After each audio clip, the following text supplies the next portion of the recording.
Are you ready?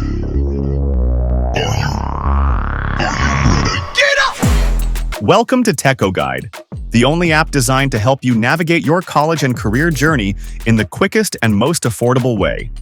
This podcast is brought to you by EdTech Quiddy, dedicated to opening doors to higher education and career opportunities for all. All right, what's up, everyone? It's Professor G, and today I have a fabulous guest for you. He's a medical professional, specifically a medical doctor. Yes. Right? Yes. I got Francisco Solorio here. So, Francisco, let's start off like we do on Professor G's podcast is, where you from, homie? I'm from Sacramento, California. I come from the south side of Sac. If you're familiar with the neighborhood, it's the Meadowview neighborhood. Yeah, I'm familiar with the neighborhood. Yeah, but Meadowview. also, Orale. Thank you, Nice, thank you. nice. So, homeboy. Yeah. Yeah, Meadowview. Come on now. You Yeah. can't deny it. Never. I love that place. I love it. Love home. I drive by there every day. So I'm glad you're here, man, because it brings it home, and it brings it to our target audience, which is everyone in South Sac. Mm-hmm. For this one, this is going out to all of you in South Sac. So thanks for being here, man, and making the time. So you're a doctor. Yeah. Okay, so when I say doctor, what does that mean? Describe to me what you feel that means. Deep question. To start, I guess the more broader level, it's someone that's dedicated their lives to make sure that others survive. I mean, not only survive emergencies, but are able to get the most out of their life as they're alive. If you want to get to like technical, it's someone who's gone through an undergraduate education, medical school, or medical school in the form of medical doctorate or a doctor of osteopathy. Okay. An OD, I heard. Yeah, an a DO. Oh, DO. Yeah, Sorry, OD DO. is optometry. Still doctors. They're doctors But those as are well. eye doctors. Yeah. Okay. Yeah, And then the DO is a medical doctor. exactly. Yes. And then an MD is a medical doctor. Yeah. So Well, in order for me to figure out, what do I got to ask the person? yeah, pretty much. Or if you look at their title, it'll say at the end, DO, Doctor of Osteopathic Medicine, and then MD, Medical Doctor. And the whole reason why there's this difference has to do with like who got in the game first. So before there was like a medical doctors or like society, if you will, or like an American College of Physicians, medical doctors, and there was DOs, right? So MDs and DOs. The medical doctors, they just had their shit together, were able to form, I don't know the proper name, but pretty much form a group and be recognized nationally. The doctors of osteopathy, the DOs, for whatever reason, just got in the game a little later. And so they were able to use the MDs, medical doctors were able to use that momentum and fire to like jump to the forefront of providing medical care. But nowadays, the DOs now are also well organized and do everything, and I say even plus a little more than what medical doctors do. MDs just got there first. Got it. What is the difference then really at the end? To Is there be a difference fair, in philosophy? I assume so. I have not read much on what DOs, on the exact difference in philosophies are. And so this is just coming from a rough outside viewpoint, is that the DOs, there are, and I'm sorry if I butcher this for my DO homies out there, there are like physical manipulations that they do. So if anything to me, it seems they're a little bit more in touch with the physical nature of an organism. To be honest with you, I wanted to be a doctor when I first started college. Being a counselor, right? I've been doing it for 20 years, college counseling, high school counseling, that kind of stuff. And a lot of our population, that's the first major they want to go with, right? So it's important to know right up front. There's a couple options that I have when I get to that level, right? Yeah. There's the MD and then the DO. Yes. And they're pretty much the same, maybe give it slight differences, but we're not going to get into that into this podcast. But either one of those is considered a doctor. Correct. Of medicine, which is the goal is save and prolong life as much as possible. Absolutely. Yeah, I really like the way you summarized it. Mhm. Yeah. So then let's talk about how you got there, right? So there are requirements to be a doctor. Yes. Okay. So right off the bat, what are those requirements? So it is an undergraduate education. Okay, so that means I have to get at least a bachelor's degree. Yeah, and it doesn't need to be a bachelor's in science or in particular. It can be a bachelor of arts as well. Okay, so any bachelor's degree. Yeah. But as a counselor, we also know that you have to have a bunch of science and math classes in that bachelor's degree to qualify for medical school. Perfect. I was just going to throw that asterisk in there, and that you can have a BA, a Bachelor of Arts, go and still be a medical doctor, but it's those prerequisites, which for the most part are the same across all. And from here on out, I'm going to just focus on the medical doctor route for medical schools. For the most part, they're pretty uniform requirements. Some medical schools have some classes that they don't really want you to have or need you to have. And there's a resource, I only know the acronym MSAR, that outlines which prerequisites in particular that certain medical schools need. Got it. So if you're going to major in something other than, say, biology or science, then you got to make sure you're paying real close attention to those prerequisites. Well, you should always be paying close attention to those prerequisites. So normally what I've seen over the years in counseling is most students will declare like a biology degree or some form of life science degree, because usually that gives you all the chemistries that you need, all the bios that you need as part of kind of the degree, which meets most of the prerequisites. But like you said, you can do it with a bachelor's in history. Yes. Or theater or anything, but you got to make sure you have the prerequisites done, and those prerequisites will be those science and math focus that you may be missing because you didn't do a science degree. Exactly. So what is your degree in? So I went to the University of California, Berkeley. And so for whatever reason, it's not a bachelor's in science. It's a Bachelor of Arts. And what I heard was that it has to do with the way that the funding is structured at the university. But it's a Bachelor of Arts in what subject? It's in molecular and cell biology. Okay, so it's still a science. Still a STEM. Even though it's a BA. Yes. But it's still a STEM science. So most of your prerequisites for medical school, I believe, are in that degree. Correct. And what you're touching on is that even though if you have your major and it's a non-STEM major, science, technology, engineering, or math major, you'll have that non-STEM major. And then you can kind of see it in your mind if it helps you compartmentalize it as, okay, but I'm doing a minor in these medical school prerequisites.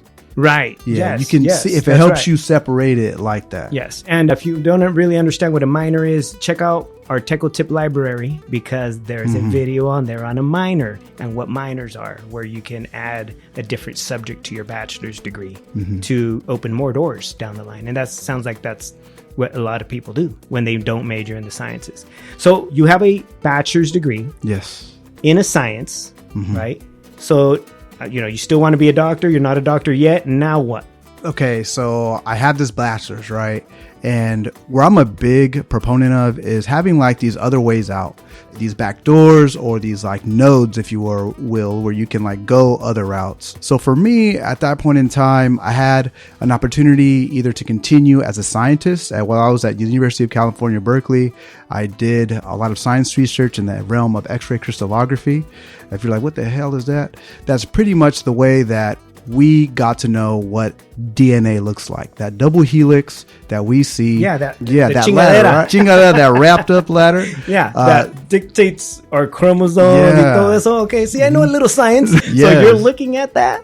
So using the technology that was used to look at that, in particular, I was looking at the inside of a protein called an enzyme, which catalyzes or makes chemical reactions happen. And so I was doing that while at UC Berkeley, and I had the opportunity to become a scientist in New York right after that. But I was at this crossroads going out. I was like, look, I can do that. I can go to New York and I could get my medical school application together as I had this job as a scientist, or I can go back to the hood. Going back to the hood was very important to me because as I progressed through education, I realized, look, these people who got here to UC Berkeley before me right out of high school is not because they were smarter. It was because they just knew what the fuck to do. They knew to study. They had a place to study. They had someone telling them how to do their homework. And encouraging them. Yes, mijo, you can. Yes, we will. Exactly. Be there You're for the you. best. Yes. You deserve this. You deserve everything. And here's some lana. Here's some money. Yeah, to get it. Exactly. And so when I realized that at UC Berkeley, like, look, I come from a hood where, if anything, these kids are stronger, they're smarter, and they will clown any of these kids here. I need to give them the playbook. I need to give them what I wish I had when I was growing up. The truth of how do I make it through this thing that I don't understand, right? On my way to becoming a medical professional or any professional. Yeah. Right? It's these secrets And they are, and it matches with exactly what we do here at, Inspírame, right? Is let's give the information. Yes, the info. Right? And let them decide.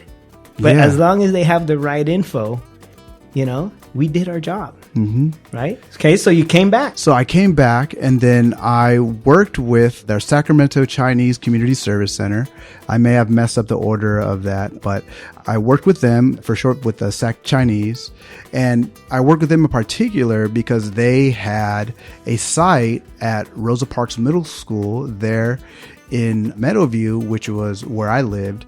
And they gave me the opportunity to be able to expose children to real life applications of science, as well as cultivate their study skills. Yeah, and these are low income kids. Oh yeah, these are black and brown kids. These are kids that are coming from good families. These are kids that are coming from, homeboy gang families. These are kids that need love, attention, guidance, and mentoring. Exactly. Yeah. Screw New York. That's what it was. That's what it was. Man, dude, I need a doctor, bro. How do I sign you up? No, dude, back to the story. So this is amazing because these are the things that happen when you're in college, right? You're making it through college. You're going through UC Berkeley. You have these research opportunities, right? A part of your learning that are opening these doors for you to work as a scientist, to work as a mentor in schools, a school director, whatever that position was.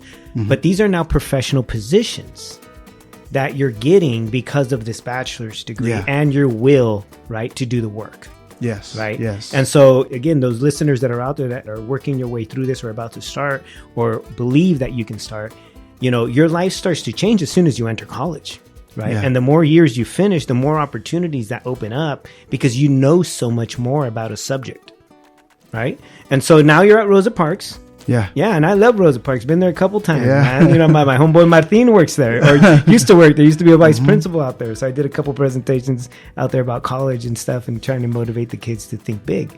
And so, okay, so you're at Rosa Parks. Y luego? Yeah. So I'm at Rosa Parks. And then while at Rosa Parks, and this is something that if you grew up in the hood, you know how to do a lot of things at once, right? Because if you don't do it, ain't no one else going to do it. So at the same time, while I was at Rosa Parks doing the after school program, introducing the students to science and also real life applications of science and also showing them how to use the book. Because the thing is, what I didn't have, my parents, I was lucky to have a stable household and that did help me a lot. But my parents didn't know how to show me how to learn. And so I had to learn. There's language barriers. Yeah. Yes. Yeah. Yes. They're Mexicano, your parents? So my mom is actually Nicaragüense, Mexicano.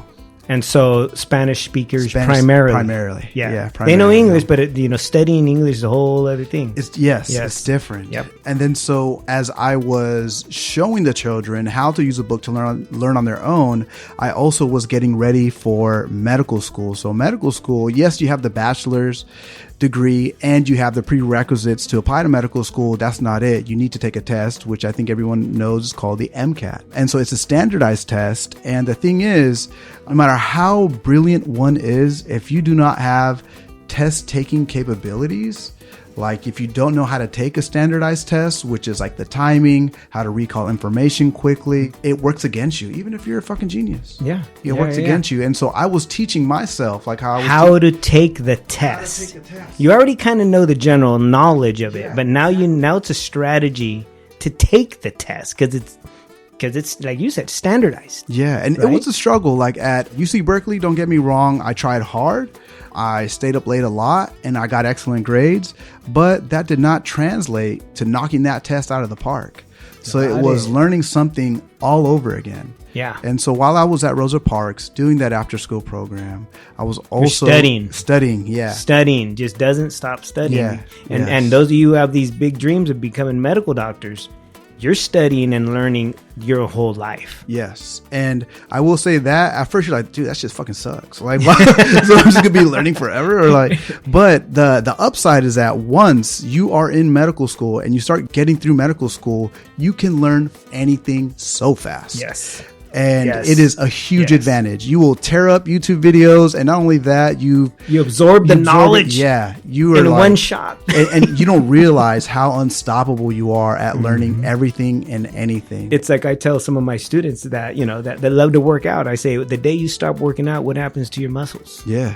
right? You start shrinking. You start shrinking. Yeah. So if you're working out your brain every day, right, learning and challenging yourself and getting frustrated and solving problems, guess how buff your brain is? Yeah, and if it's an older movie now, but like that movie Limitless, where the homie takes the pill and he's tearing it up, so he's doing it natty. You know, like you don't need no pill. You're in the weight room on your own with your brain, and then you're able to gobble stuff up. That's right. So no matter how long it takes, no matter how hard it gets, the benefits at the end are just so well worth it. Yeah. So well worth it. And we haven't even talked about your profession yet. Yeah. This is just learning and the amounts of learning you can do, right? And not only that, the reputation. Right? Let's be honest. I mean, when people say I'm a doctor or hear a doctor, society goes like, "Ay, cabrón," right? And it's a step back out of respect. And you know, Profe G, one thing that's hard for me still to realize, coming from a household where you better not be creído. Yeah. Because I will whip that ass. Yep. No matter who you are. Yeah. Who do you think you are? Yes. It's very hard for me to realize that, and it surprises me still. And I've had that title, worked as a professional now for, let me see, goddamn, 7 years. Wow. for 7 years and you're now. Still I'm struggling with the acceptance que I don't want to become a presumido, right? That's exactly. My mom, man, she used to say that. Right? Don't you ever. And then throw something at me. Yeah. You know, so that's just the way it is in some, Chicano families, Mexican-American families. That's the way it was in my hood too. So what I want to point out there is the pride that you bring, just your family, man. Yeah, and you're not claiming the pride, but they do. They do, and when I see it, it's good. You're so right. It feels great. You know, when I go to the bautizos, I go to the quinces, I go to the bodas, and they're like, "Damn, eres el primo que se desapareció." And like, you really did it. You're here at the quinceañera. Yes. And if any of us have a heart attack, you're on. Yeah, I'm on it. Yeah. That's where I see it. You're right. Yeah. When La Familia, where you can see like, man, they're proud. They're proud. Yeah. And it's a trip because I was at a quinceañera less than a month ago, right? My wife and I walk in and it's like, I'm seeing the happy faces when they see us. Yeah. And I'll go to their tables and say hi because, también, and I'm not a presumido. Saludar, right? Exactly. You got to saludar. Bring this lady a plate. I'm going to go bring her a plate. And it doesn't matter if profesor. It doesn't matter. But I see the pride, and then I see my mom. Oh, and my mom, she brags way more than anyone else. And then the way she brags, you know what I mean? It just literally makes me fill up with joy, right? It's like, wow, that she gets to tell everyone about her son, right? And she's not wrong. And I know your mom, right? And I know she does the same, right? Yeah. And it's like, wow, the pride. That's just extra. That's, what do they call that? Más crema. Because it's something that you didn't plan for. Yeah, right. And you're not even claiming it, but your family is because they're so proud. Yeah. Right. And then at the end of it all, you're saving lives. You're prolonging lives. Right? You're seeing the end of life, but you know that you were there to prolong it as much as possible. Yeah. Doing everything I can to solve a problem that others can't.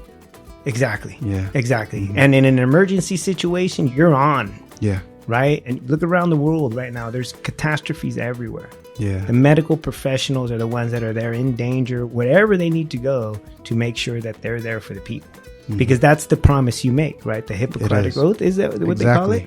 Right? Exactly. Is I'm here to do it, it's in Latin. I'm not, yo no entiendo Latin, pero it's there, right? That this is what we do. And this is what we do the rest of our lives. Right? Oh, I'm just so proud you being here, man. And thank you. I'm going to be honest with you. I know a lot of Mexicano-Americans, man, Chicanos. You're probably the second medical doctor I know, right? And I know thousands. Yeah. That's how rare. That's how rare it is that raza, right, either makes it through or accomplishes the end goal. Like you said, you had plenty of opportunities to become a scientist. Yeah. You could be a scientist anywhere in the world right now if you wouldn't have chosen to stick with the medical profession and coming back home. Yeah. And right? And you would still be successful and you would still be an awesome professional, but you chose to stick it out all the way through that MD, right? And that takes a serious amount of commitment, man. Congratulations. Thank you. And when I say exactly, I was naive. I didn't know. It was also coming from that background where you don't start shit if you're not going to finish it. Yeah. And so, Same with the food on your plate. Yeah. All of it. ¿Te Clean it. serviste? Yeah. Cómetelo. Yeah. Same thing. Yeah. Yeah. And so like it was, Those are good values to have. I will say some of it came from being naive, not knowing how deep it was going to get, how long it was going to take. But there was ups and downs, and I will not mince any words. There was moments during medical school and residency, which is another time, or it's another phase of the medical training to be a doctor, where I was like, why the fuck did I do this? Yeah. Like, dude, I'm far away from my parents. No one knows the difference between a flour tortilla and a corn tortilla. Yeah. Like, it fucking sucks here. Yeah. So let's back up a little, because you decided to go to med school. Yeah. You're studying for it. You're working at Rosa Parks. You're taking this chingadera called the MCAT. Yeah. MCAT. It's That's the right. medical admissions test, right? That all doctors have to, all wannabe doctors have to take Yes. before they even be considered to be admitted, Yes. right? You apply to how many medical schools? You are the man for a reason, because like you are touching on so much great stuff, even though it seems very linear. I applied to, I think, 50 medical schools. 50. And that was back in the day. Yeah, that was 2011. You applied to 50 medical schools. 50. Is there an application fee? There is. Touching on it. You're touching right on it. So being from where I'm from and my family's family problems. And there's not a lot of money. You're not wealthy. No. And unfortunately, my family, even though they always had enough to have a roof over our heads, there was financial issues where there wasn't much more left. I had to ask a homeboy from the hood who had money to help me out with the application fee. Wow. And that right there, I want to say wow. Why? Because I was taught never to ask for anything. You know what I mean? Unless it's the immediate family, and it better be an emergency. Right? And you had to go outside of the family to ask. Yeah, because it was G's. It was G's. It was thousands that I knew no one in my family had. Yep. And so... And it's a gamble, because what if you don't make it? Yeah, exactly. Wow. Exactly. Wow. How many, I mean, just, ballpark. So- how many thousands? This is a decade ago. Okay, 10 years ago. Yeah, and then I don't have the calculation to really... más o menos. So 3 G's just in It's probably- applications. yeah, just for people to say hell no to you, right? Yeah, because you're going to get a lot of no's. Yeah. Okay, so you submit about 50. I submit 50, and then I didn't know I got 49 back. Okay, by 49 back, I mean, so the process is you apply the first time, they look at your application, and then they send you secondary applications where they're like, you know what? We actually do like you. Here's this other application. Fill this one out. We need to know more. Yeah, exactly. Okay. And then if they like you, you know what? We really want to meet you in person. Then an interview. Here's your interview invite. Yes. So now you got to go in person. Yeah. Unless, because which is COVID's more over. money. Oh, yeah, travel. It was more money. Because the 50 schools, they're not all in Cali. No. Nuh-uh. Exactly. Whereabouts? Like, give me some states. Okay, so New York State. Okay, you applied to some schools in New York. New York State, Louisiana. Wow. Okay. Ohio, Arizona. Donde quiera, everywhere, donde quiera, everywhere. Yeah, I will say Texas, though, they have their own medical school application process. So it's like I needed to do a little bit extra to apply in Texas, which was heartbreaking. As a Chicano, I want to be in Aztlan. Yeah. I didn't apply to anywhere in Texas. Just there's more shit to do. More shit to do. It's like, dude, I've already I haven't shown you that I'm worthy. I made it through poverty. I made it through racism, discrimination, the higher education system, and you still want mas? Yeah. That's just the way it works, man. That's just the way it works. So, yeah, so they want more. Okay, so 50 applications, 49. Well, you said something like 49. 49 came want back. more info? Yeah, more info. And the reason why that 50th didn't come back is because I didn't know, and I always remember this school, Wake Forest. They just didn't want community college people because some of my prerequisites to apply to medical school came from community college. Wow, so they discriminated against community college. Yeah, man. They thought this shit was weak. So They're wrong. Yeah. They're wrong. Hey, this is what I say. Their loss. Yeah, right? Yeah. Their loss. It wasn't meant to be, right? So now, hey, you just gave them some non-props, which is great because we Yeah. got to call that shit out because community college education is just as good It is. as a university education. So you're hearing us, Lake Forest, Wake Wake Forest. Where where did you end up kind of focusing? Like out of these people, out of these 49 that came back, where was Yeah. your like top 3 that you wanted? My top 3 at that point in time. So medical school is expensive. Applying is expensive. Like I said, I had to hit up a homie who had money to help me just to get my name in the hat. The right? application fees. Yeah. Okay. And then I had to Thanks, homie. thank you, right? He's Yeah. a real Thank one. you. Gracias. That was that. Man, yeah. How many lives has that money saved already? Man, You know what I yeah. mean? Just leave it at that. But so you get through the applications. 49 of them want more info. Mm-hmm. Okay, out of those 49, are you now kind of leaning towards some? There was 10 schools which were known to give full ride scholarships to people of color. Okay. And so my focus were those 10 schools. Full ride meaning no tuition. Thank you. They'll No pay the tuition. No They're not tuition. going to pay much else, but they'll pay the tuition. And some schools will give a little more too. Okay. They will pay more. Okay. Okay. And Good. those were the schools with the bigger endowments, if you will. Yeah. More deeper wallets. Mhm. And I'd say those, let me see, I know, Harvard is one. Yale was another. Yeah. Cornell was another. University of Michigan was another. Stanford was another. And Yeah, I think because Mayo I mean, was let's another. be honest. How much does medical school cost? And 10 years ago, what was the approximate price minimum 50 G's a year, for how many years? 4 years. 50 G's a year in tuition for 4 years. That's $200,000 in 4 years. And it's a little more now. It's a little more. And so, of course, you were focusing on the 10 that seemed to give more money towards students of color. Yeah, some bread, Yeah. right? So, Yeah. Something. Just give me something. Yeah, I don't have 200 grand. Yeah. Mom don't have 200. My homeboy lent me 3, but I'm 197,000 short. Right. Dude. And so you see this price tag, you don't have the cash. So you know that there might be some financial aid, there might be some assistance. So you're focusing now on these 10 schools. Because if one of these other schools takes you that charges, do you think you would have gone? I'll tell you what, no. No. Yeah. If you would have No. got charged for medical school, you would not have gone to med. No, I would have took that ass to med school. No, I would have went. You would have anyways. went in with the 200,000 And debt, be like, figure it right? out. And Yeah. figure it out and pull loans, pull whatever Yeah. to get through. Yes. Okay. And it all goes to what I mentioned earlier. Don't start shit if you're not ready going to finish it. Yes. Yeah. Yeah. Okay. So, gotta know, how many of the 49 that got back to you, except for that one pendejo, right? How many of the 49 that got back to you accepted you? So 3. 3. But the asterisk I'm going to put there is that because I was not aware of how fast I should have turned in the secondary applications to get interviews, I spent too much time polishing those applications when it was more of a wheel and deal. If they send it to you, make it good, but don't make it great. You need to get it back to them in a week. So Right. the schools I really wanted to go to, I spent too much time. Wow. So the window closed. Because you didn't know. Didn't know. No one's Yeah. telling. No I didn't one's- have nobody to tell me. No one. Who? You're first in your family. Yeah, no to one make told it me through that. this. So Wow. I inadvertently shot myself in the foot. I didn't know.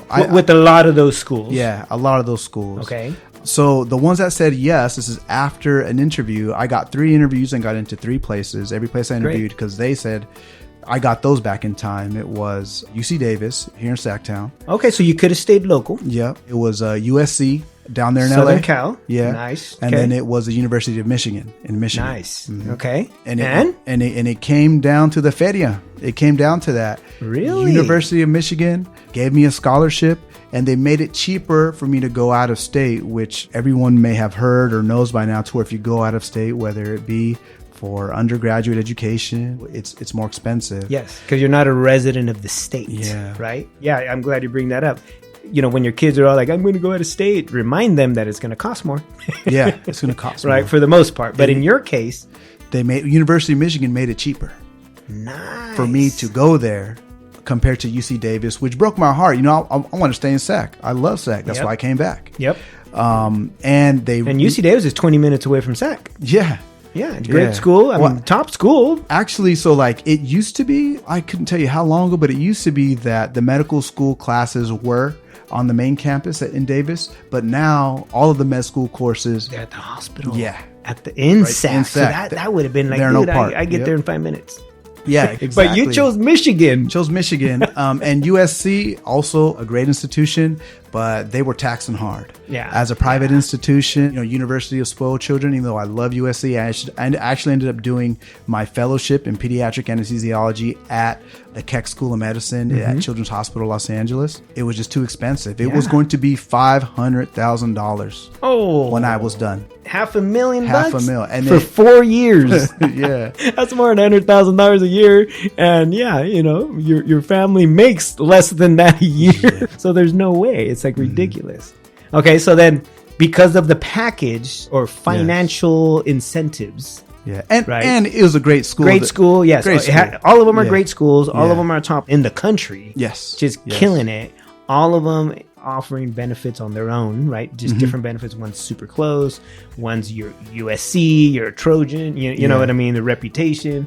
And then, but you still chose to go out of state, right? Yeah. And that must have been hard, man. It was that I didn't know how special it was to be a Californian. We have so much here in this state. And if you're not a Californian and you're listening to this, come through. Don't listen. Everyone says it's too expensive. Yeah. It's expensive, but not that much more expensive for the benefits. Yeah. I didn't know how special it was, how much we had diversity in people wise, food, weather. And so I went to Michigan with the thought of, if I go there, it's going to give me an opportunity to see how it is to live away. So I learn how that is. When The experience. Yeah, the experience. I have to leave. Yeah. Just to see what's on the other side of the hill.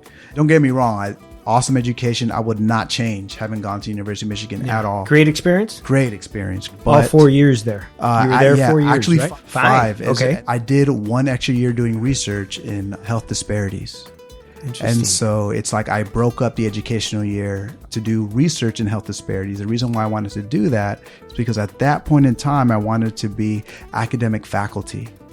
And so I did that to boost up my CV, if you will, Yeah, to show your that resume, look, yes, yeah, my resume. I yes. know how to do the work. Yes. I will find the problems in regards to disparities in medicine when it comes to being a person of color or income. That's a big deal too. You can be a broke white person getting screwed the fuck over. Yeah, because it discriminates on income first. Yeah. That's right.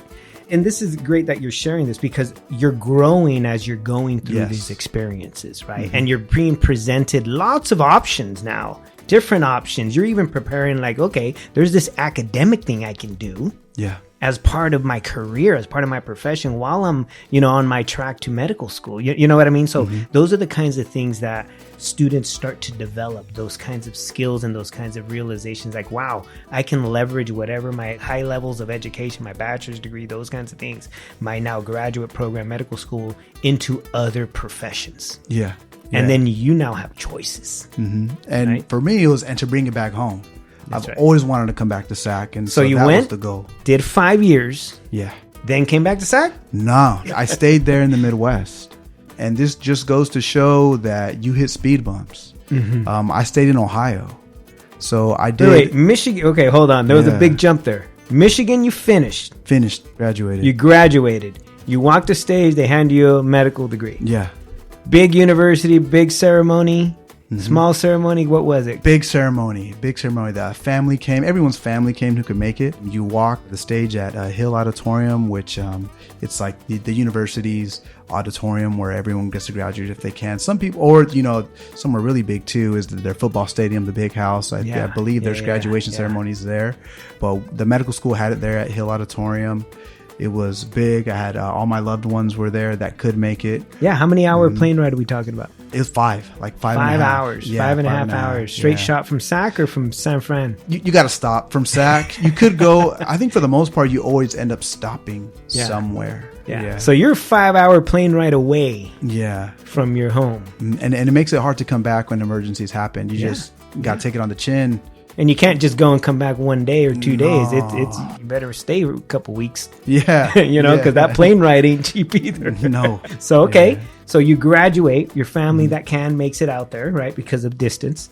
You are officially a medical doctor? Yeah, great point. Officially a medical doctor. So what has happened up to this point in time is that I've gone through all of the schooling, which is book stuff and clinical stuff. You're in the hospital, you're in clinics, showing the doctors above you that you have what it takes to appropriately make diagnoses, to appropriately make treatment decisions to help patients out. And then once you pass that, you get the medical degree. That isn't your residency. That's part of... That's just being a student. That's still part of your student. Yeah. Yeah. And then you graduate and then start your residency. Yeah. And residency is another, and that's like work. Yeah, that's right. Work. That's work. You're learning on the job training. Exactly. For how many years is that? It depends on what medical specialty you go into. So I went to anesthesiology. Okay. So which is putting you to sleep. But putting you to sleep and pain relief. Exactly. Yes. You got it. And the person that sticks that needle all the way down to your neck to hit the vein, the nerve, to nerve put blocks, you all of that. Yes. Okay. Yes. I've had that before. Yeah. Rotor cuffs. Yeah. The rotator cuff. Yeah. Rotator cuff. Yeah. So yeah. No. I know in anesthesiology. So that's your specialty. Yes. So how long is your residency for anesthesiology? 4 years. Wow. 4 years. And it gets longer. But you're working full time. That's more than full time because residency, you're it's not 40 hours a week. No, the limit now, there used to be no limit. The limit now is 80 hours a week. So, and the max. Yeah, the max is 80 hours a week. And you were putting in 80 hours a week.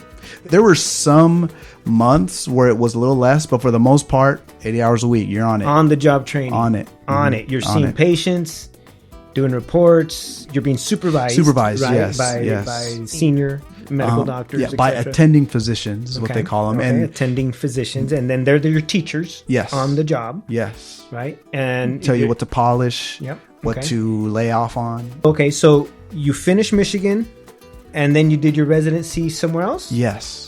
Is that how you ended up in Ohio? You know it. Got it. Putting it together. Okay, see, yeah, now putting it's it making together. sense. You come halfway home. Not really. It was like actually just about an hour south of where I went to medical school at. Okay, so you're still way out there. Toledo, Ohio. Okay, you're still way out there. Yeah. And you spend 4 years there doing your residency. That's right. Okay. Now, I got to say it, man. These states sound like very low diversity. Yeah. Okay, Ohio, I don't know any Latinos, in Ohio, y menos Michigan. So tell me, how was that cultural experience for you? That cultural experience is what made me realize how special it is to be a Californian. And I'll even say to, our folks on the other side of the country along the coast, you got more brown and black people there too. So New York all the way down, Florida, and California all the way down. So on the coast. Midwest, there's a lot less. But I will say what helped is that the folks in Michigan, I love Michigan. I love my Michiganders and I love my Ohioans. And it's because broke don't know no color. I met a lot of working class white and black folk in both of those cities. In poverty, low income. And I felt that, I was like, okay, I know that. I grew up around that. I grew up in that. And so that's what made it gave me a layer of familiarity. Yes. But what I missed a lot, even though there was that level that we could relate, I missed those other parts of me that I enjoyed so much for granted in Sacramento. I missed my Hmong folks. I miss my Polynesian homies. You just see them you see them out. You see them in the streets. You say, "What's up?" There's a little bit Latinos, and there's almost no one of anyone else. Yeah, and because those populations just are even less. Yeah, and they only come during migrant farming season. Durante el verano, they show up, and I only spoke Spanish for those 4 years. I kid you not, 3 times to 2 times a year. Going 3 times to 2 times a year, and it was always in the summer because of the farm workers. And they got hurt or something, and then they would be in the operating rooms, and I would help them out. Yeah, I miss speaking Spanish. I miss Spanish speaking Spanglish. So were you out of your class? Well, let's go back and rewind a little bit to Michigan. Yeah. Were you the only, Nicaragüense Mexicano there?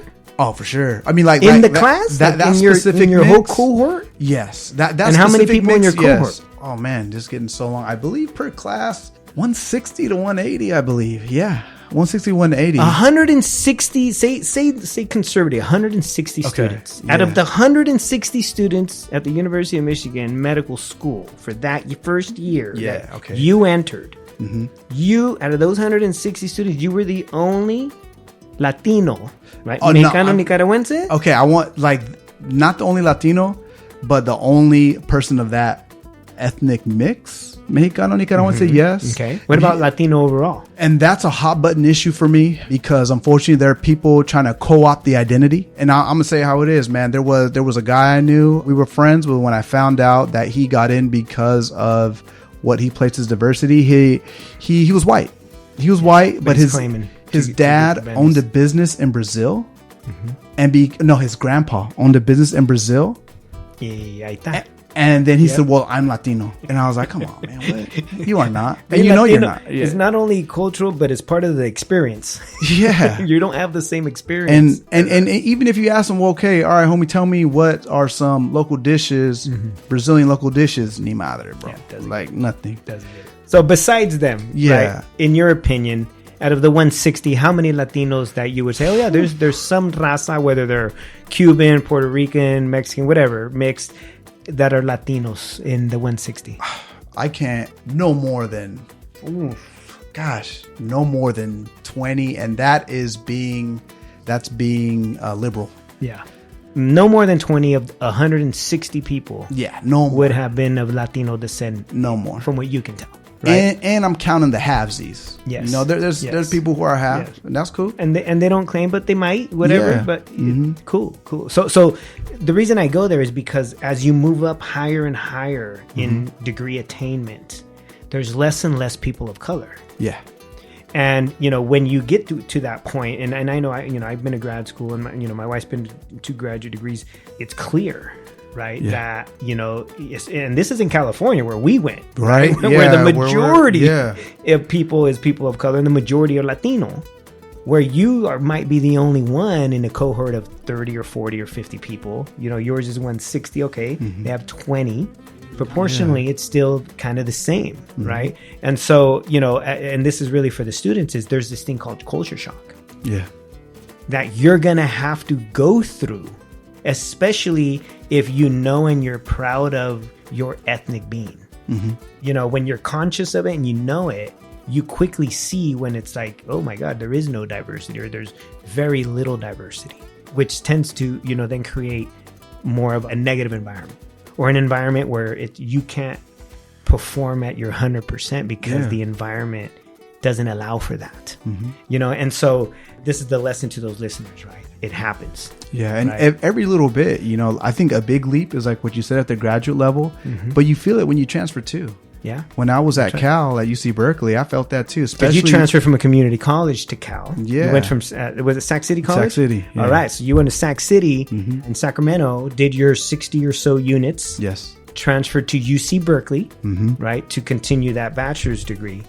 And even at UC Berkeley, that next level up, you saw a big drop of people of color. And it was being in those STEM classes. Because that's right. Yeah. It's a harder subject. It's STEM. And that in itself adds another layer of removal of, low income, families. And most in California, right, low income, 80% of them are people of color. Yeah, and I'd like to. I'm curious about it, but I'm pretty sure there's plenty of Latinos and Black homies that come in traditionally as freshmen and are they want to be physicians, they want to be scientists, but unfortunately they get hit hard with those initial science classes and they get filtered out. So maybe if they got through, it would have been a little more even. Yeah. But when you transfer in, you skip that because you did all that already at the community college level, those filtering classes. Right. So you got through the filter, through you're another up in place. their vision. Yeah. Got it. And so I think that also was a reason why it was just so little. Got it. Okay. So back to the story. So I like to jump around because I'm ADHD. That's all good. So then now you finish your degree, you ended up in Ohio for the residency. And tell me a little more. The residency, is it also kind of cohort based? Like they have all the, it is. Okay. So your cohort that you get admitted to that residency is how many people? Much more smaller. So now it is 6 people. Six. And Or in 4 this years. 4-year residency. So Yeah. you got to know these 6 people very well. Very well. All the ugly, all the pretty, and everything in between. Working 80-hour weeks. Yeah. Yeah. You've slept at the hospital multiple times. Every time you're on call, it's required. Well, you were required to sleep. Yeah, at the you have to hospital. sleep because you are guarding the hospital. You're the one making sure that if there's an emergency surgery that either comes in off the street or happens in-house, there You're has there. to be an anesthesiologist ready. Wow. Yeah. Not And, okay, alone, though. in your cohort, is it all 6 are anesthesiologists? Yes. Okay, All so 6. it's by the specialty. Yeah, Right? exactly. And diversity of those 6? Ooh, okay, within our 6, very diverse at all. I think Men versus women? men versus women also not that well. Our class was a little bit more, we had more women. There's in only our 6, so come class. on. How many of those are women? There's only 2. Two, 2 of the 6 2 of the 6 were women. were women, 4 men. So it's Yeah. heavy men, right? Because if Yes. you only got 6, that's heavy men. Yeah. Right? And then how many of those 6, what are the ethnic diversity of those 6? Everyone was white, except for me. So you're now the only one Yeah, that's Latino the only one. in this hospital. You're the only one in the hospital that can probably speak Spanish. Oh, for sure. In the whole- Yeah, in the whole, for sure. You know, maybe there was a nurse somewhere who knew Spanish. Yeah, and the janitors. Yeah. Pero if No, Jose the janitor... actually, that was a big surprise for me because when I moved to Michigan, Ohio, both those places, I thought, oh, well, you know, I heard there's not a lot of Latinos out there, but I know I'm going to see my homie cooks in the back. I know I'm going to meet the janitors, and then I'll have, you know, people to speak Spanish with. No, not even Wow, there. not Not even even there. there. Not No, even there. Wow. they're white and black. Yeah, so you're going through culture shock whether you like it or not, just by opening your eyes. It's Yeah. culture shock. And again, internal feelings we deal with, and we all handle them differently, but recognize that they're there, right? Because when you recognize they're there, now you can do things to heal those, Yeah. right? So where did you get your Raza Fix food? So very interesting. No spices really out there. And so my substitute was Indian food. Yeah, I was like, I love finally, Indian yeah, food. it was Yeah. Indian food. I was like, oh my God, there's flavor and it's hot. You know, that was very interesting. It was Borrego. that. they cook it in curry, but it's Yeah. okay. But it's borrego, I can tell. Yeah, in Michigan, there was actually one place, but I would have to go to Detroit. So Southwest Detroit actually has a dense Mexicano population. Okay, Southwest okay. Detroit. Okay, So we but out again, there. you got to be in the big city, Yeah. right? Hour and a half drive. Ooh, Yeah. that's far. Or no, hold on. Hour 15. Yeah, that's still far. Yeah. It's like, man, you know, there's restaurants here. Yeah. Yeah. I gotta go an hour. Okay. And you would come home how many times a year? 3 times a year. Okay, so you got a little 3 fix times. outside when you Yeah. come home, but 3 times a year. 3 it's times rare. a year. Wow, for 4 years. Yeah. For The residency? 9 years. Because when I was 'cause at you Michigan. were gone. Yes, Yeah. for 9 years. Same deal. 3 times a year. No wonder at the quinceañera they're like el que se desapareció. Yeah. You've been gone Yeah. for almost 10 years. Yeah. Yes. You know, Yes. and now you're back. Finally. Wow. That's a great journey. It's amazing. Long, but worth it. Wouldn't You change end it. your residency. When you end a residency, it's not like a formal graduation. I don't know. I mean, is there a It's a formal? small one. Yeah, it's like like a celebration? one- yeah, Like it's a- like a departmental graduation. Got it. So all of your fellow residents within the department, for me, Department of Anesthesiology, are invited. But you know, we're all working, so not everyone can make it. Some people at Like the hospital. Yeah, it's like a meeting at work. Yes. Some yeah. people got to work. Yeah, and so we had a departmental graduation. The asterisk here was during COVID, and I forbade my parents. I don't know if that's the right way to say it. I kept my parents from traveling at all. No, you stay home. Because you're seeing it yeah, right as it's happening. Yeah. And early COVID was just killing a lot of people. yes. Yeah. So you were doing your residency when Yeah, it was. Yeah, you were in your Yeah, it was. residency when I COVID was. hit. We were in a weird area in that, as we all know, Detroit got hit really hard, and being only an hour away from Detroit, we thought that our hospital was going to get hit really hard. We did have a huge influx in patients. We did have to move a lot of specialties around, but we didn't get to the point where we were significantly overwhelmed. Right. However, as an anesthesiologist, I was intubating, taking care of COVID The sickest- patients. the sickest where that there are was there. there was Wow. no vaccine. Didn't know what was happening. Every time anyone was called to intubate a patient, it was nerve wracking. You're like, this might be it. This might be the day I get it. I get it. Yeah, I get it. Because you know it's contagious. You know it's highly contagious. Yeah. And I'm here with the worst patients, tubing them, or what, I don't know what the right word is, but so then you saw a lot of death in those. First year? How many people do you think you saw die of COVID during your time there? Our hospital setup was, like I said, it wasn't stressed. So because of that, they didn't need the anesthesiologists to also serve as the ICU doctors. Oh, okay. So we came in, placed the breathing tubes, and then left. If they needed other vascular access, so vascular access means putting like a big straw in a major artery or vein to deliver medications, we would do that as well after placing the breathing tube. But it was kind of like drop in, handle business, pull out. Yeah. And so it was ICU nurses who saw a lot of death, and the ICU doctors, they dealt with a lot of it. Stressful times brings out the real in people. I think we saw that at the global level. You spoke about the Hippocratic Oath, which, if we want to really concentrate or like concentrate it as to what it means help everyone you can and don't hurt anyone. What I saw from my colleagues was disgusting. You sign up to help, we have people hiding. People hiding. Yeah, breakdowns. You can't, this is the maximum that you've ever seen of trauma. And people denying their oath, people denying what they signed up for. And that really showed me that being from the hood and having family and friends that instill that honor into you is special. You can have the most genius person in the world, but when shit gets tough, you don't want that person. No, you don't. you want the homie. Stick it out. You want exactly. Who's got my back? To the end. Who's down? Yes. Who's down? Exactly. And when shit hits the fan, that's when you know who's down. Yeah. You're right. Absolutely right. Actually, that kind of brings a tear to my eye, man, because you're right. It is that core loyalty. Yes. Ride or die. Ride or die. Yeah. And if you can't ride or die, get the fuck out of the way. And you probably saw a lot of that. A lot. And move. Get out of the way, because you're worthless to us. We now see, that this wasn't passion for you. Yeah. This was just a profession. Yeah. You really thought it was a job, even though you took an oath where said it's not just a job. Right. It's my life. Yeah. This is my life. And it comes before my own life. Yeah. Right. And oh man, that must have been like heartbreaking for you too, to see just so many people, just in your profession, either decide not to honor it or leave it altogether. Yeah. Right.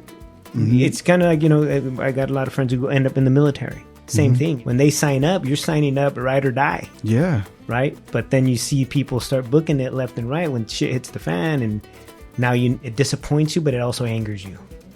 Right. It's disappointing that, I thought you were somebody else, but I'm also angry that, you're still here. Move, get out of the way. You're still here. Those of us that are here to help, we got to step it up now and make up for this person not being able to perform. Yes. Wow. That's powerful, man. That's very powerful. Thank you for sharing that. Absolutely. Because things we don't think about, right, is you going into this profession, it's ride or die. Yeah. And I thought that going in, right? You see people think they have options and they do stuff like that. And what also affected me that way before COVID was realizing in medical school, just because you're brown doesn't mean you're down. That was a big kick in the pants to me when I met other Mexicanos that were like, well, I'm not that type of Mexican. Yeah.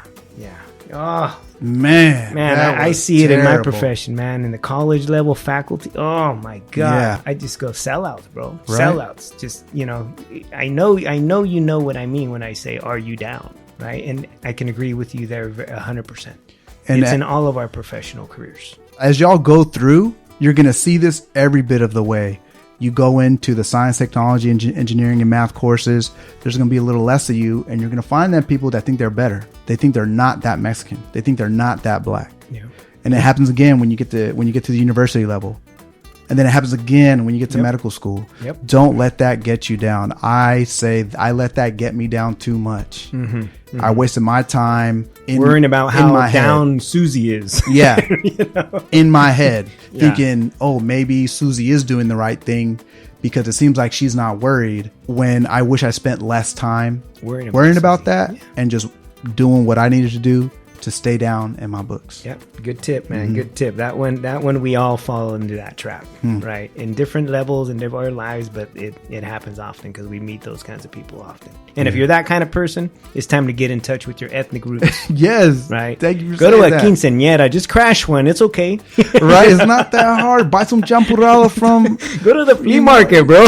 But don't judge, Go to the flea market and enjoy it. If you live out in the ranchito, in the Mexican communities, what do they call them? Pacaretes, pajaretes. Oh, yeah. Where you have 7 a.m. alcohol with squirts of, cow milk in them. yeah. Out here where I live, they do that. And then once in a while, I got to hit one up Right. just to connect. To remember to get... Yeah. So again, it happens, right? And it's Yeah. part of everyone's journey, right? And I'm glad you said that. Is that let's worry less about the others and how down Yep. they are, because you're down, Yeah. and you being down is important enough, right? Okay, so you now finish your residency. You're coming home. Yeah. Well, so... Oh, Yeah. chingados. Skirt. Hold on. So every step of the way, while you're in the middle of finishing one thing, you're applying for something else. So Okay. So you're finishing your residency as an Yeah. anesthesiologist in Yes. Ohio. yes. COVID hits. We make it through COVID. Made You're it. still a resident in Ohio. You now finished. Before I finish, I was introduced to pediatric anesthesiology. Children. Yes. Yeah, anesthesiology, pain management, and knocking you out or whatever. Expert. Yeah. Yes. Yeah. Okay. And I'd say, just to throw it out there, it's a triangle. So anesthesiology is a triangle. Number one is hypnosis. So that's like scrambling the brain so they don't know what's going on. The second part is amnesia, making sure the brain doesn't remember. And the third part is analgesia, taking the pain away. So you can think of those three things as like levers or dials, like that you turn up, turn down to get a certain effect when a patient's under surgery. Got So- it. Thank you for giving me that example. I've never thought of it that way. Yeah. So pretty much Yes. that's Yeah, because there's All of our different di- manipulations of these three areas. to get someone through surgery. Yeah. Yes, Mm-hmm. and get them to prolong their life Yes. another day, another Mm-hmm. hour, whatever it might be, because that's what you do. And there's other parts of it called, Yeah. called resuscitation. If heart stops in the middle of a surgery, anesthesiologists handle that too. Yes, But and any other emergencies. yeah. Yes. But your primary role is the manipulation of these three things. Yes. Yeah. right. The hypnosis, amnesia, and analgesia. Got it. That's where it's going to take me a while to learn it, but next time we chat, I can get it down. So, okay. So you find out about pediatric, which is the kid part of this the profession. kid. And it goes from recién nacido, I'm talking about barely coming out of the woman, and they need anesthesia, so minutes old, all the way up to even 20s and 30s years of age, because they have certain congenital heart defects that only a pediatric anesthesiologist understands. Interesting. And so it's yeah. that range of patients that Wow. I get introduced to during my residency, Okay. and I loved it. Wow. I loved it. And so during residency, I applied to fellowship programs. Okay. So fellowship is subspecializing in a certain area of medicine. So an example is I went to medical school and you come out with an MD. My specialty in residency was anesthesiology. Now my subspecialty, Like the expert. Yeah. Este way knows even more about kids anesthesiology. pediatric anesthesiology. Got it. Yeah. And- Okay. And was it just because the kids? I mean, man, kids, to me, I got kids. It's like, shit, I'll do anything for you Yeah, guys. I have- Or what was it? What was it about the kids? we're gonna time warp into back when I was 19. So when I was 19 in high school, or before high school, I wanted to be a paramedic firefighter. Okay. Part of that was, it's in the name, I became a paramedic. So I was in Fresno handling business as a paramedic intern, getting the experience I needed to be signed off as a paramedic. Right. Okay. I had a patient, it was a child who needed help. His medical issue was beyond my capability. All I could do... because a paramedic is not a doctor, right? not a You're doctor. there to, I don't know, keep them alive long enough for a doctor. If you can. If you can, right? to get there. Yes. Okay. That kid and that patient, that situation impacted me so much. Thankfully, the kid got safely to the hospital. I decided I never wanted to be in that moment again, to where I didn't have the answers. So that is actually what moved me to get to medical school. Now we're going to time warp again. It's residency near the end. I'm introduced to pediatric anesthesiology, and I realized if I wanted the answers to help this kid out for real back in the day, this is it. And then that is why I chose it. Yeah. It wasn't a memory. It was always inside. But when you were presented with the opportunity, that's where the energy came to do another year. Yeah, just one more year. Yeah, do another year. You're already 9 years in the game. Yeah. Yeah. You're like, you know what? This is it. It's an opportunity for me to do a little bit more. Sorry, Mom, I can't go back this year. Exactly. Well, yeah, right. I can't go back, but I'm gonna try my best to get as close as possible. Okay. And so the fellowship was not in Ohio then. Not in Ohio. Okay. And this is very interesting because as you get further and further in your education, you get to know what's worth it and what's not. Mm-hmm. Right. I think when we start, we're like, you know what? I need to get me the biggest names and the biggest accolades under my belt. They better know me when they hear where I went. Yeah. Where I got educated at. And so I had the opportunity to go to Harvard for my fellowship. But thankfully, everyone was very open and said, look, if you go there, Francisco, they're going to chew you up, spit you out, and be like, you're lucky that we chewed you up and spitted you out. And I was not down for that. You know, I had already been through a lot already. The training, of course, is superb. The best in the country, if not the world. Yeah. But what was more important to me was being back home with Raza and within an hour of my parents. Yeah. So what happened is it was the same thing all over again, like medical school. You apply to a bunch of different places. You get interviewed by a bunch of different places. One of those places was Harvard, and it was Children's Hospital Los Angeles that stole my heart. That I was like, I need to go there. Yeah. Their faculty were down, and they're still down right now. And it's LA. It's LA. And it's Cali. Yep. And it's the best children's hospital in California for like, who knows how many years now. And California is the fourth largest economy in the world. So yeah. It's not an accident. It's like, wait. You mean I get to practice medicine on children doing what I love to do in the goddamn fourth largest economy in the world, best state in the United States, you know, kind of thing? Yeah, it's a no-brainer. And then not only that, I want to point out that at that point in your life, you have realized that the name of the school doesn't dictate whether you're an amazing professional or not. Yeah. It has nothing to do with that. Mm-hmm. Right? When we're younger, we tend to think that, you know, the brand, right? This name of this thing is going to make or break me. And then you realize you don't need that. I don't need that. And if you're going to treat me that way, ni madres, you know, you don't deserve to have me. I'm going to go where I want, right? Because you now understand that your worth is on you. Yes. Not on the name of some pinche place you go to, right? And I tell that to my students all the time. I said, listen, where you start doesn't mean where you end. Exactly. I go, and at the end, you better choose where you want to be. Yes. And that's what your schooling gives you, is the option to choose where you want to be. So you were presented with some options. Yeah. Harvard, LA, any other options in that area? Yeah. Children's Hospital, Colorado. Okay. I hope I said that one right. I may have but Colorado, up the order. You know, Colorado. A little bit closer than where you're at. Pero not Cali. Dallas, University of Texas Southwestern, Seattle Children's Hospital. Oh, wow. You had a lot of choices. UC Davis. Oh, a lot. And a lot of it came from exactly what you touched on. I was at the University of Toledo, okay? No one thinks of the University of Toledo as being the premier anesthesiology education, but I made the best out of what I had. Right. I talked about the 80-hour work week. that wasn't enough for me to make sure I was good at what I did. I stayed longer because I wanted to get as much as possible.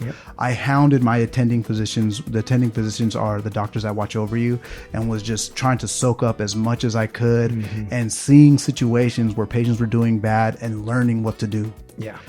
And so by busting my ass and getting as much as I could out of that opportunity, which some people would say probably wasn't the best opportunity, put me up to bang heads with some of the best applicants in the nation. That's right. Bring it. And let's see who works best with the people.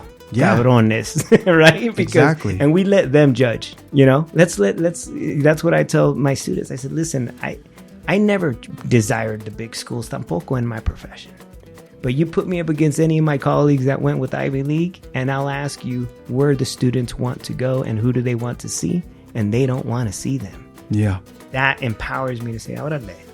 It's not the name of the school, it's you. Yeah. Right? It's you that makes you. And when you're at the top, like you have been, you have choices. So you chose LA.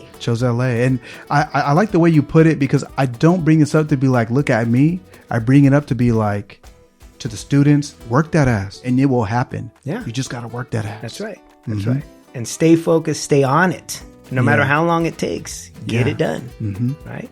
So LA Children's Hospital. Yeah. Wow. Okay. And that's what's weird, right? LA Children's, but there's always a certain way to say it. It's Children's Hospital LA. Children's Hospital LA. Wow. So yeah, CHLA. Me quiera, because they're doctors, man. You got to get it right. Oh, see, no people die. Right? Dude, so, yes. Don't mess it up. Okay. So the Children's Hospital of LA.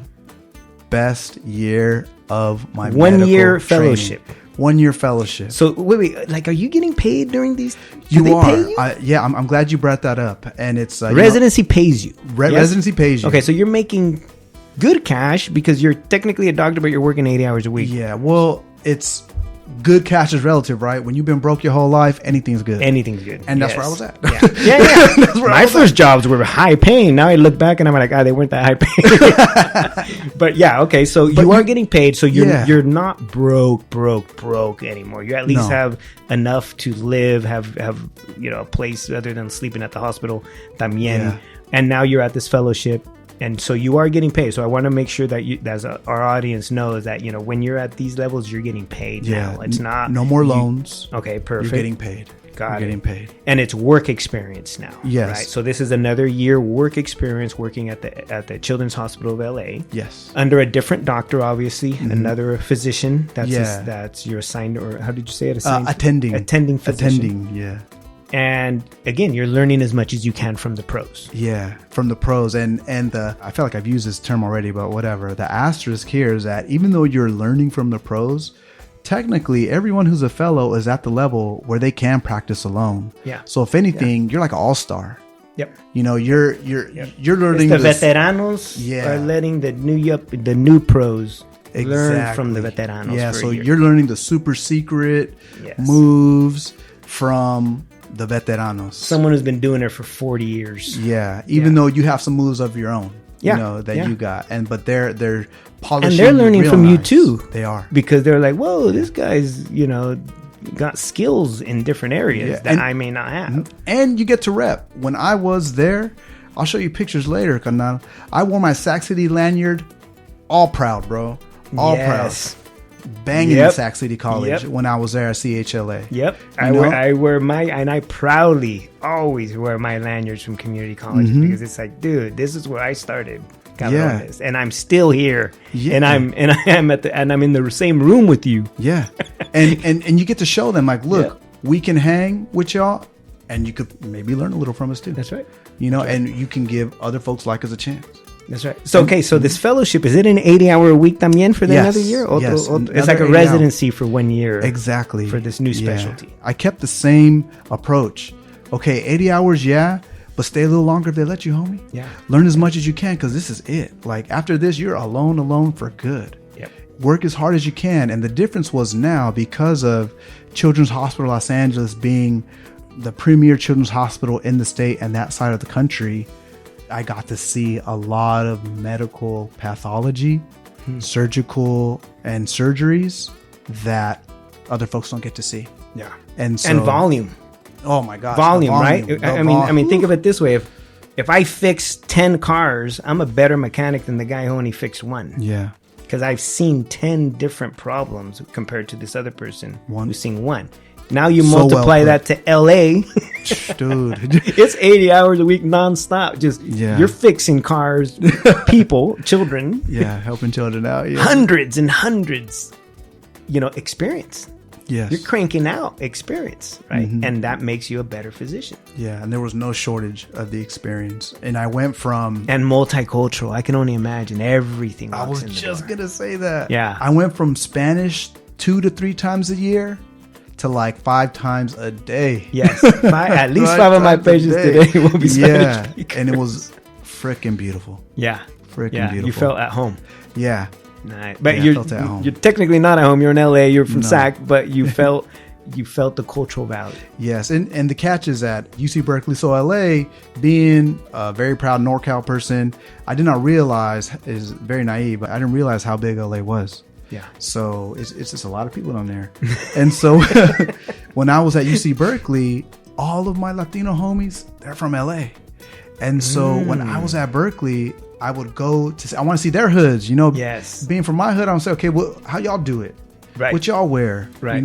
Right. And so Where do when you eat? Yeah. Where do y'all eat? Right. And so where do y'all kick it at? And so I would go down to LA and, thankfully I made these really good homies and they showed me how they lived. I knew, fast forward now to fellowship, I knew what I was getting into. I was very thankful. Yeah. Very And it was thankful that I had familiar. homies like that in college that introduced me to LA. The LA scene. So now Yeah. LA is not new.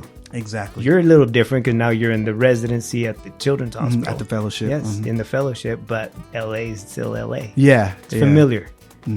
Okay, so you did your 1 year? Did the 1 year, and all these dividends of working hard, it started at Sac City, gave back at Berkeley. Medical school, same thing when I was a resident in Ohio. So medical school, Michigan, I used that education, worked hard at it, and I performed well as a resident in Ohio.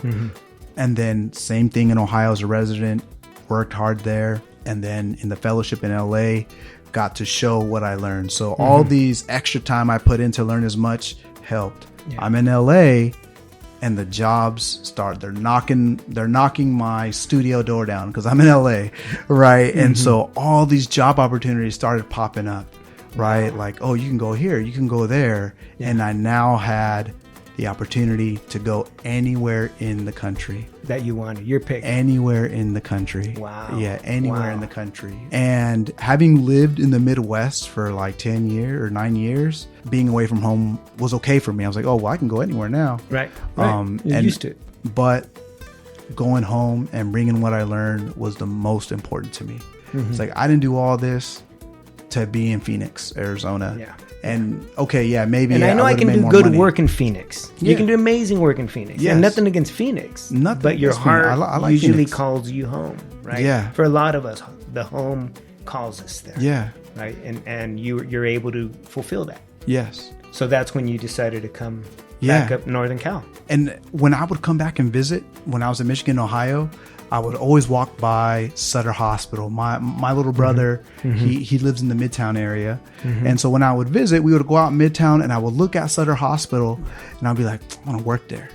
I want to work there. And so as I progressed through residency and fellowship, I kept my tab on Sutter Hospital. Like, are they hiring? What's going on? And as fate would have it, they had a freaking job opening when I was in fellowship. For a children's anesthesiologist? To be a pediatric anesthesiologist. Wow, what you're doing your fellowship in. Yeah. Wow. And it's very difficult to find an anesthesiology position in private medicine doing only pediatric anesthesiology. Usually you have to mix it up with the adults. Yes. And so Because they're going to use you in all of them. yeah, right. They're Yeah. going to put that as a work. Yep. Yeah. Yep. And so I interviewed with them. I interviewed with other folks because, like you said, just have a chat with people, see what they're saying, see what they're offering. Yeah. And I could not turn down the opportunity Wow. to work with the private anesthesia group that covers anesthesia at Sutter Hospital. It was a dream come true. I used to work at the Safeway. And Sutter's in There, downtown down- area of Sacramento. Yes, Right. yes. Right off the 80, the business 80. Yeah, One of the yeah, 80s, you right? see it right when you drive. Yeah, And they've recently expanded just in the last couple years Yeah. have gotten like 3 times bigger than they were. Their have. footprint down in Sacramento has really put healthcare at the forefront of industry Yeah. in Sacramento County. And so that's a big organization, very Yeah. big organization. So now you're there. I'm there. How many years have you been there now? Dude, apenas a year. So like this is probably So you're I've been still there. on cloud 9, man. Yeah. I watch. So the Sutter Hospital has like skywalks that cover that you cross the street above, right, to go to other buildings. And every time I look into Sac, I see Sutter's Fort. You know, I look down. What is that? 28th Street. I'm like, how the hell did this happen? Yeah. It's crazy because you only grew up a couple miles away, yeah. I right? grew up a On couple the miles other away. side of the tracks. Yes. And now you get to work in a place like this, focused on saving kids, Yeah, helping Right? the kids out. Yeah. kids, because that was that memory you had from when you were a paramedic. Yeah. Yeah. Wow, that's an amazing story, man. That I didn't know all this about you. Thank you. Yeah. I'm floored, man.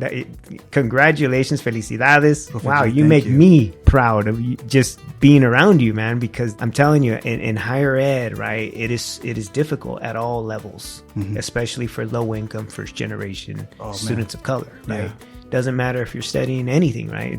You know, and then to be here with you talking about your life and the struggles of making it through some of the most rigorous, Yeah. right, It academic is, programs, without a which doubt. I don't want to say some of it, probably the most rigorous academic programs, not only at the undergraduate level, which is going through to your bachelor's degree, but beyond, the medical school, the residency, the specialization in children's anesthesiology. I mean, that's just an incredibly amazing story. And so I'm very proud of you. And if there's ever anything we can do to help more kids, you let us know, because Just stay down. it's- Just stay like you are already. Hey, you haven't seen my videos yet, have you?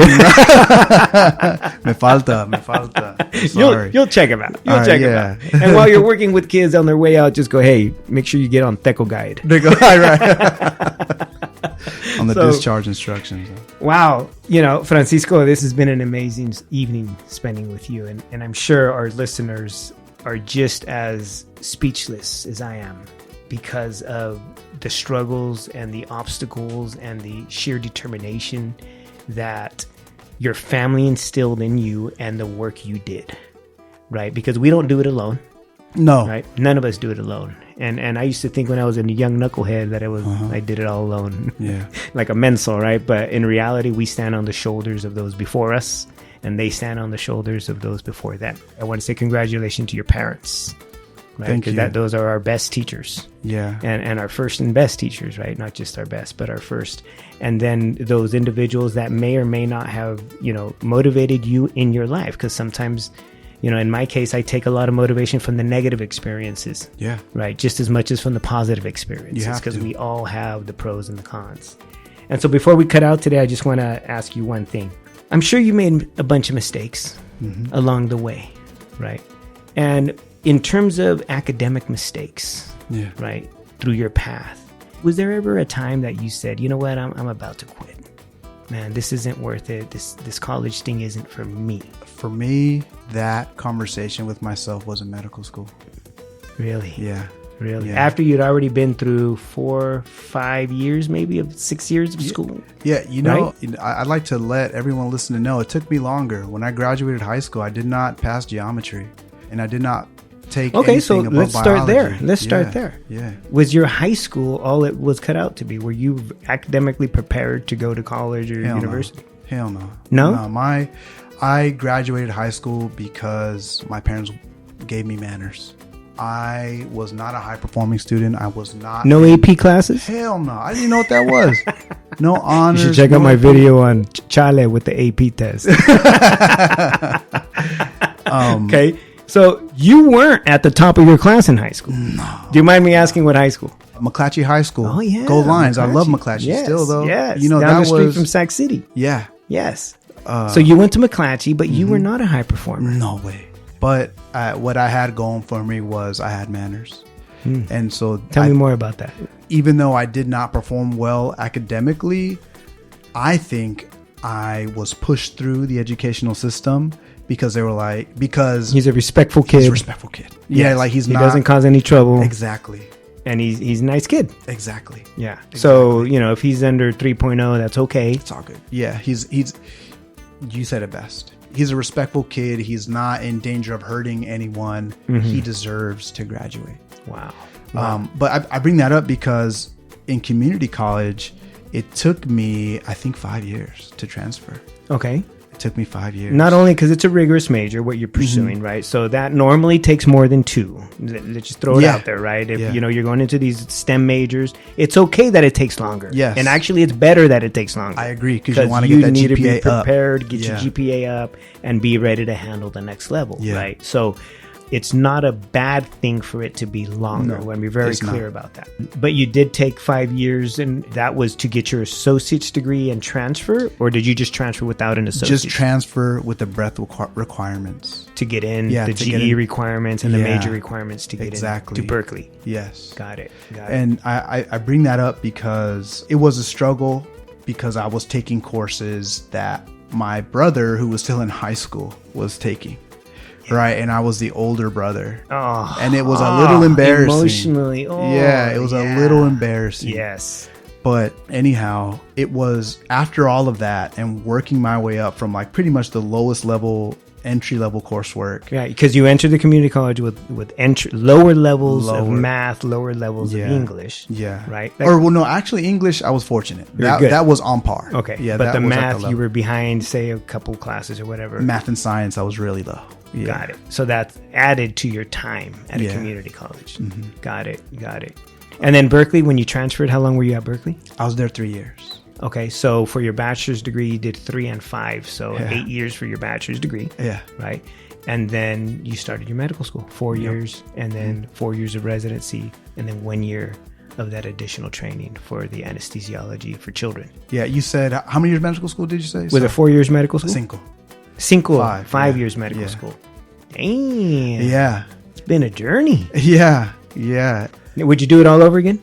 I would.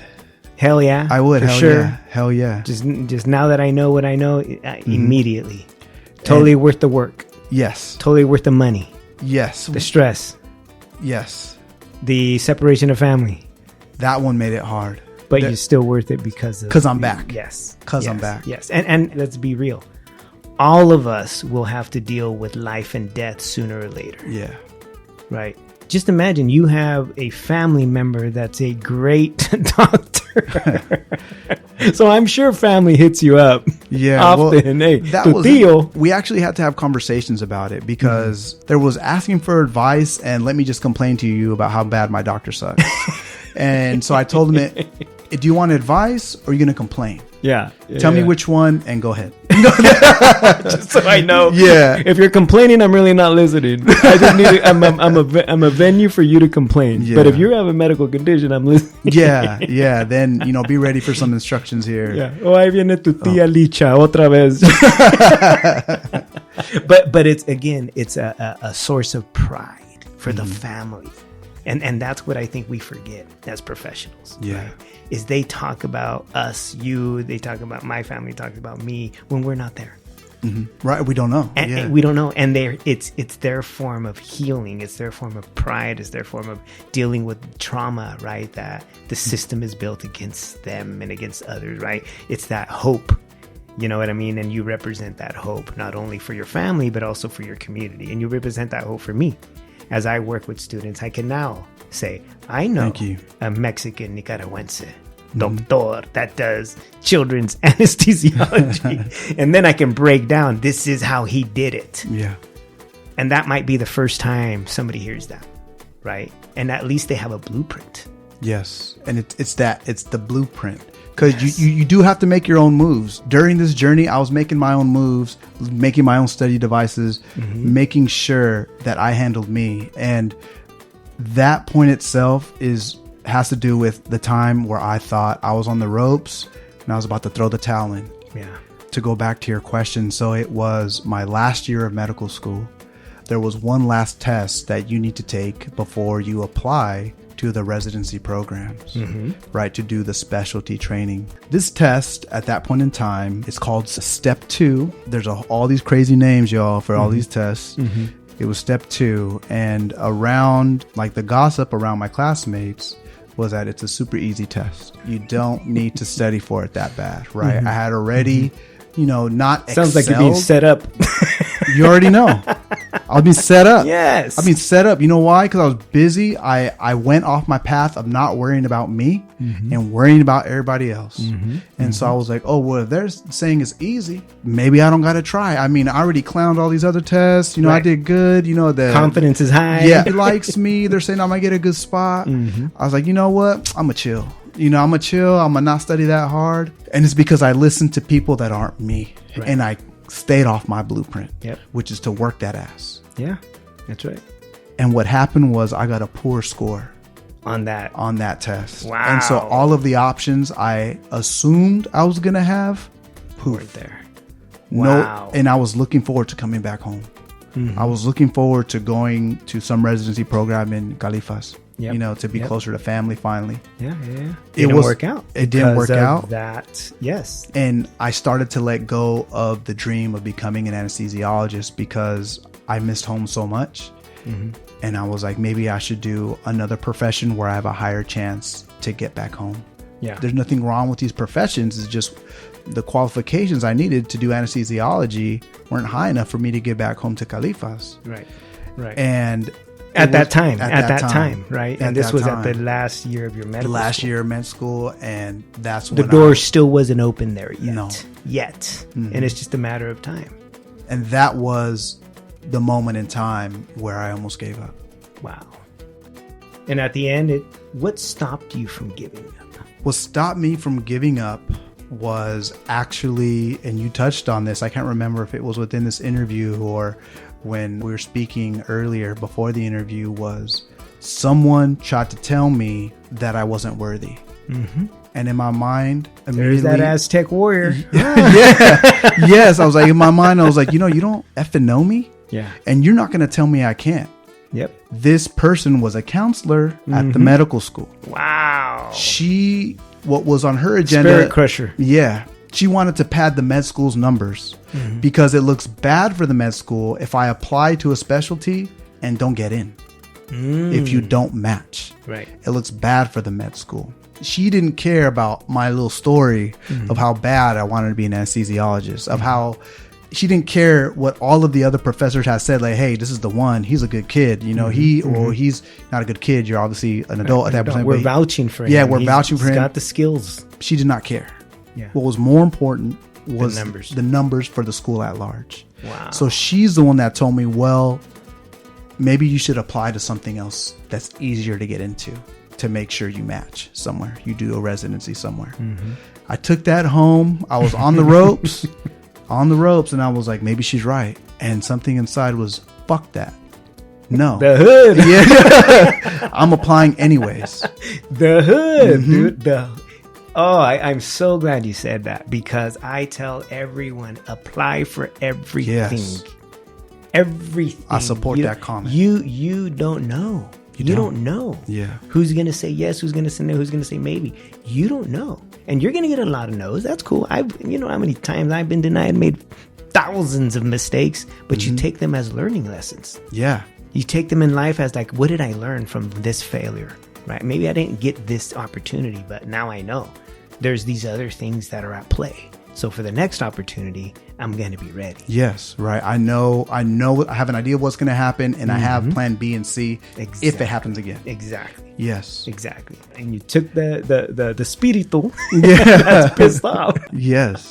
and applied it to stick with anesthesiology. Yeah. Because that was that turning point. Finish med school or give up and then give up anesthesiology, or because if you don't finish med school, you can't do anesthesiology. Exactly. If you don't get into residency. Yeah. If I don't get into the residency of anesthesiology, it's because I had to do another one. Yes. Or Yes. there's the worst part where you don't get into anything.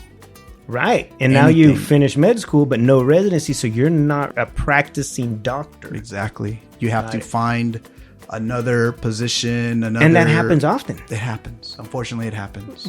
But even if it did, just those are that are out there, right? You have a bachelor's degree and medical And school, a medical degree. right? Yeah. And medical degree. So Yes. you can do a lot. Yes. You're not just going to be, you shouldn't just crumble and, go away from society. No, you are very well qualified to do a number of professional positions. Yeah. Because you have a terminal degree, which is a medical doctorate degree, right? You're a high-powered learner. Yes. Yes. You can get things done. Yep. Still. Exactly. And some people shift into other careers. Yeah. And they're very high achievers and, again, make plenty of cash, have, amazing lives in just other professions. So it's not a complete collapse. I went and No. did all this. You have skills. So those of you that are listening and get to that point where you might have to choose something else, just trust me, you'll be fine. Yeah. Right? And never take yourself out the game. That's what you said. That's right. Never take yourself out the game. That's right.